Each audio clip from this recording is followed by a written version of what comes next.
Arraan tanaa kabajamtootaa fi hordoftoota ilmaan Oromoo baadiyyaa teessanii daawwachaa jirtan hordoftoonni kiyya yuutuubaa afaan tiktook rajaa yuutuuba irratti waan yuutuubaan wanni ta'ee fi arraa wanni isin dhufee fi akkatti fataa jeeti kan tokkollee kan itti deemu jiru garuu immoo waa'ee jiruuti yarraan isin haasa'u dhufee jiruuti iyyaa wal qabatee waa hedduu jira biyya namaa tana keessatti waa hedduu suquun namaa biyya Awurooppaa tana raayis waan takka takka isin himaa maali akkam ta'een anis isinitti himuu fedha jechuu waa'ee kiyyaa isinitti himuu fedha. Ibsaanii miidiyaa gubbaa ta'ee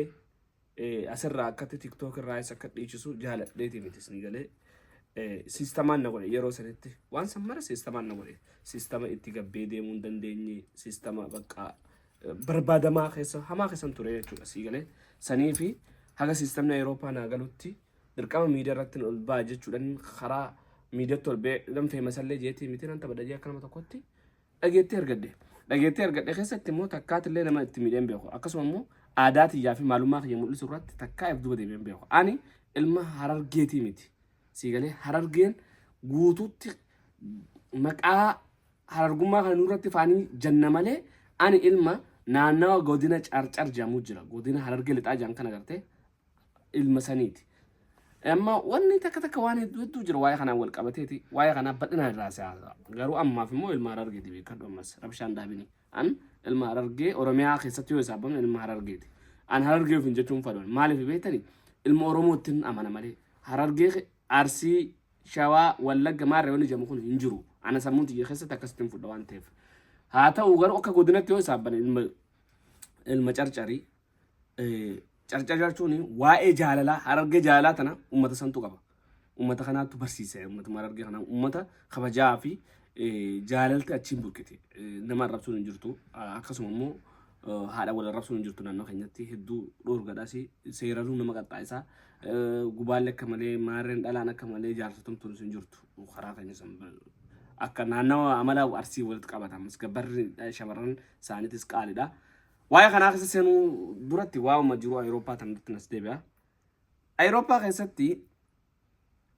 akka nyaanni akka hin duune ta'ee beeka. Awurooppaa keessatti ari'amee beeka mana namaatii jechuudha manan jiru ari'amee beeka. Ari'amuu odoo saayinsaa waan ta'in ilaalcha haasawa namaa tokkotu jiraami fuula waan sitti godhan fuula sitti guuranii maarreefaa gocha akkasiitiin ifi an boon nama akkasiitiin deemee beeka. Waraqaa takka hin qabne siistama tokko keessa hin jirre mana namni naa godhee kireeffadhee kiraa firraa kafalee jiraachaa ture akkasuma immoo hojii akka poostaa jedhanii takkaa jiraata ganama kaateetuma haga golgala guutuma namaa kanarra waraqaa hiraa deemta sanis dalagee beekaa bakka ati walumaa galattuu namni manguddoo yoo biyya tana dhufte hin dantaatu manguddoon chaalenjii kana baachuu hin dandeessu. Challenge Awurooppaa dhufuu caalaa challenge asitti qubatuutu hedduu nama dhiba. Hedduu wanni akka ajaa'ibatti Awurooppaa irraa balaa guddoon Awurooppaa dhufuu miti. Awurooppaa eega dhufanii qubatudha jechuudha. Awurooppaa qubatuuni aarsaa dhufuu olii aarsaa dhufuudhaaf kafalaan sana gartee sanii ol 50 isa kafalchiifti. Sammuu nama nyaatti nama nan beeku amma nama nan beeku nama sirkiin dubbise tireena baabura kana duratti if darbee fachiisee jira. Jarman keessatti jechuudha. Waraqaa dhorgattee bakka waa hedduu cinqii ammas hubummaa barachuu qabda. Amma fakkeenyaaf manan keessa jiru kana keessatti amma mana kana mootummaan naa kanne nama tokkos argeen beeku kophaatiyyan jiraadha kophaatiyyan gala kophaa bobbaatee galta kophaa ol seenta bakka saniif hoggoo miidiyaarra amma namoota hedduu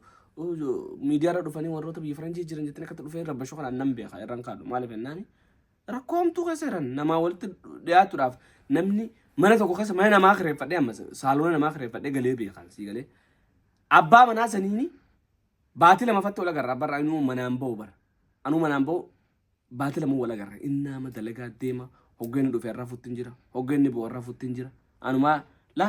anumaa rafuu jiru kana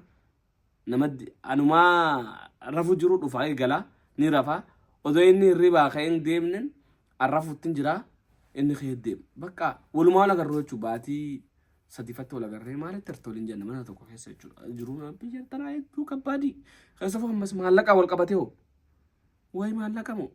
namni sumni takka irraamata si godhu jiru biyya tanatti sumni takka qarshii fudhan nama irraa fudhatu ni jabaatti garuu immoo mootummallee irraamata tokko siin godhu namni sadaqallee sitta kan hin jiru handugaan siin jaanne ilaammatti na jaalladha gaafa poostaa dalagu tokko Christmas jeni qarshii 20 tokko naa kan qaallichi tokko qarshii 20 euro 20 jechuun gama laqa wayyaa beekama yeroo ammaa kanatti kana meegaa waa'ee kanaatti wal qabatee sana sirraatti godhee haasa'u kana sagantaa biraatti si deebisaa YouTube keessaa subscribe gochuun dagatanaa ijoolleen argee irratti artan dhiifama abbaa bidhaata dargee as jechuumaaf malee ani harargeedha ilma tokkicha afran qallooti ilma tokkicha ituuti ilma tokkicha anniyyaati garuu harargee gojan afran qalloo qofa jechuun yakka mallee kana beekaa wanni harargeetti waa kan nuufsanii fi malee waan biraatii miti dubbiin harargee fi maaree tan ibsaatti adda baasa jedhitu maqaan irra keessanii warri maqaan irra keessanis waan takkas fiduu hin dandeessan ammaan tana booda yoo irratti gabbee daran irratti hojjenne malee yoo tana booda dubbattan isin hin dhiisu tanaafu jabaadhaa isin jechuu barbaada haga viidiyoo tana booda walitti deebinu viidiyoo tana subscribe gochuun dagatina ciao